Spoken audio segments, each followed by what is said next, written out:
Hey, hello guys, this is Fede here again with another video. And today I wanted to do a recommendation video, which I was going to do a review of the book that I just finished, which is Empire of Silence by Christopher Rocchio, which is an excellent book, but I'm going to do that later. Right now, I wanted to recommend you guys a duology, a sci-fi duology that I really don't here on Booktube, I really don't see a lot of people talking about. Maybe because it's not very recent, and it's not really a classic like from the 60s or 70s. This duology was written in the 90s. The first book was written in 96 and the second one in 1998. So, what are the books that I want to talk about? Well, the first book is uh, The Sparrow, and the author is Mary Doria Russell. And the second book is The End of the Duology, which is Children of God by the same writer. So, who is this writer, by the way? Who is this writer that I want to recommend to you guys so much? Well, Mary Doria Russell is a person who found religion late in life. He was religious when she was younger, and then she left like the practice of religion for a lot of years, and then she refound this um, like faith in her life. Personally, I'm not religious. I don't really have a faith or anything like that. But this is just what um, the writer's life was. Now, she also has a PhD in anthropology, and she is a linguist, and she has given classes and for anatomy in universities. And why am I mentioning this? Well, because all of these practices, anatomy, biology, language, anthropology, all of this is present in her books, in The Sparrow and in Children of God. So these are science fiction books from the 90s that I believe are masterpieces, totally a masterpiece. And I really, I wasn't aware of this series or duology, whatever you want to call it, at all. I haven't heard about this writer. I never heard about her. And until a friend of mine, she recommended the Sparrow to me, and she said you're really gonna like it. Read it. So I did, and yes, I love the books so much. It's a perfect science fiction with with darkness of space and humanities and okay. So let me just give you a little bit of a setup here for the story, The Sparrow, and why I believe you should read it. So The Sparrow is a first contact novel. The premise, the trope of first contact. We have the main character here in The Sparrow is a father, like a father from a church, like a preacher, and he's a linguist as well. This preacher, he's Puerto Rican, and he lives. I don't know where he lives at the beginning of the story, but how preachers and fathers will go to different countries just to preach and all of that. Well, that's where he's at the beginning of the story, but he comes back to the U.S. and he has a lot of scientist friends. So this is all the premise. I'm not spoiling anything, and I'm not going to spoil anything for you guys. So the premise is that once he comes back, some of his friends are astrologists and scientists and whatever, and one of them one day finds out like he finds in a computer, or he receives a signal in a computer that comes from, I don't know, another galaxy, right? And this signal, it's an audio and it's music.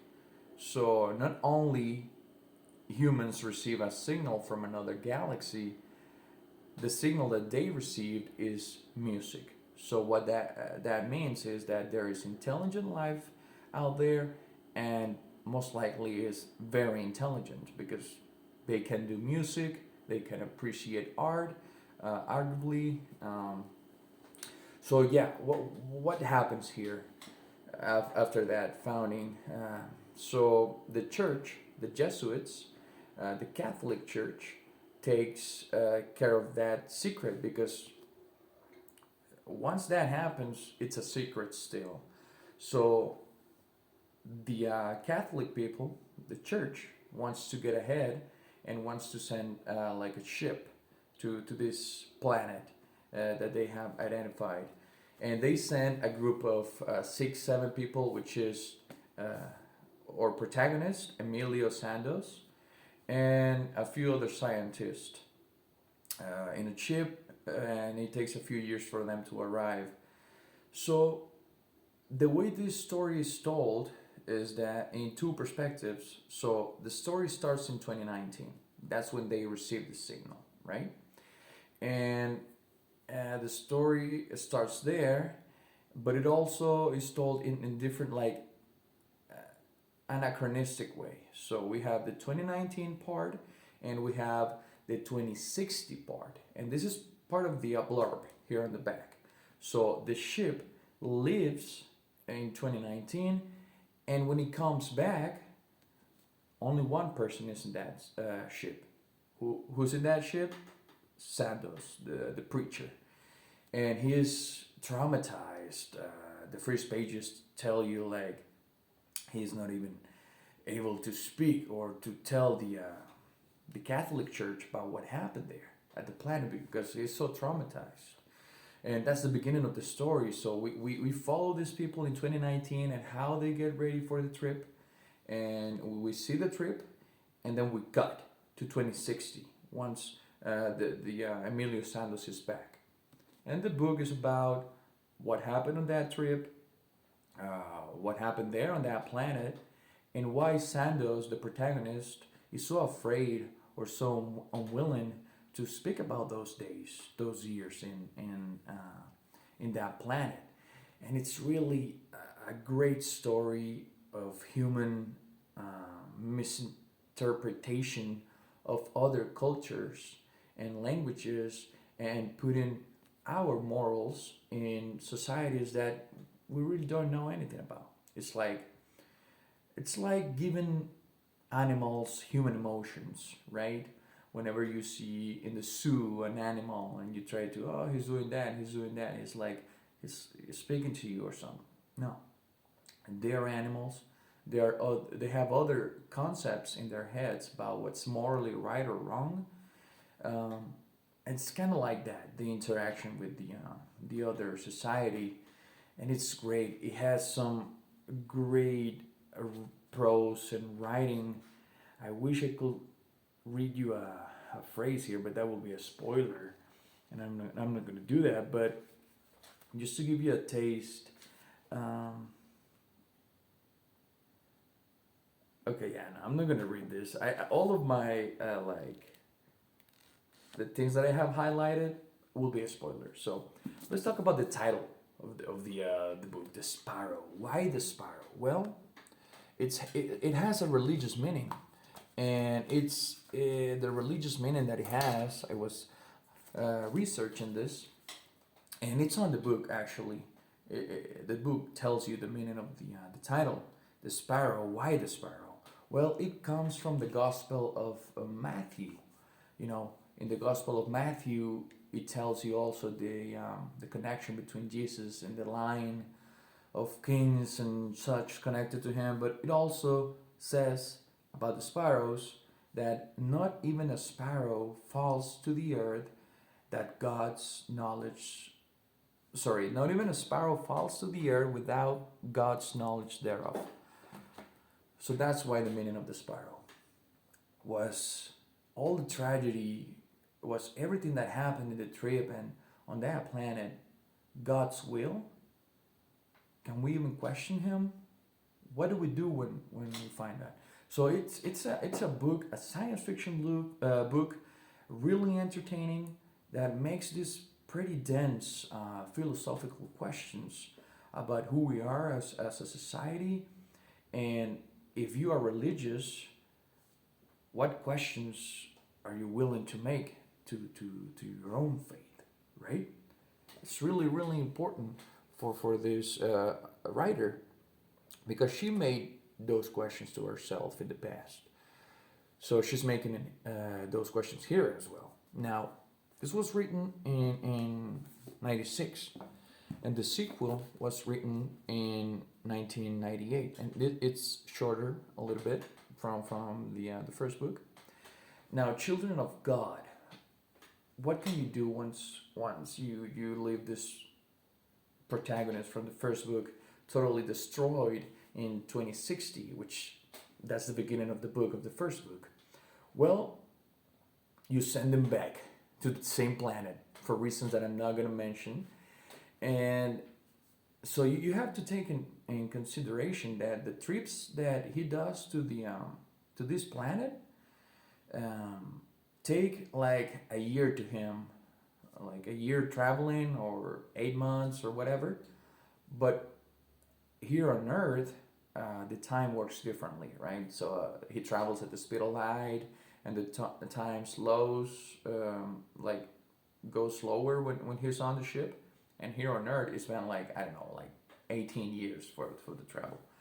And he's only experienced like 8 months or a year when he's traveling.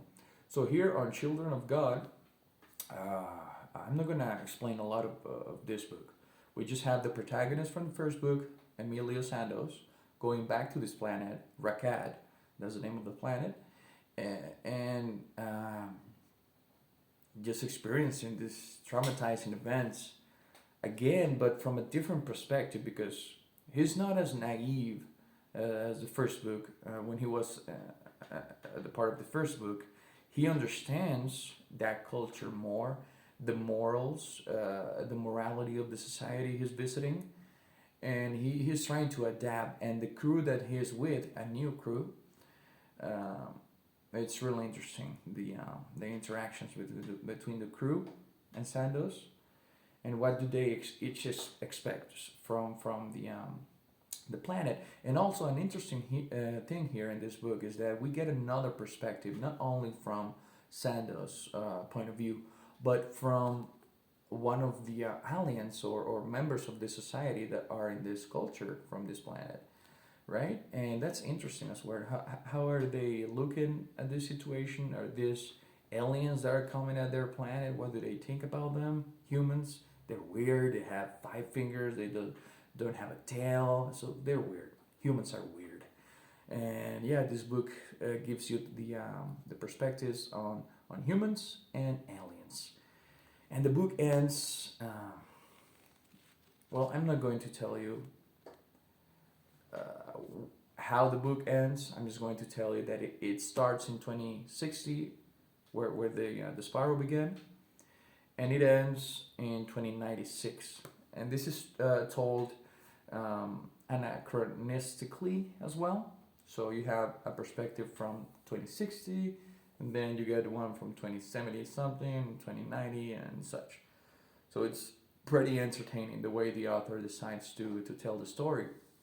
But yeah, if you're gonna listen to me one time in your life, please read this duology, the Spiral duology by Mary Doria Russell. Do yourself a favor, and it's going to change your perspective in a lot of things. And these are not long, like long books. The first one, the Spiral, is just around 500 pages, so it's not that long. And the second one it's 400 pages.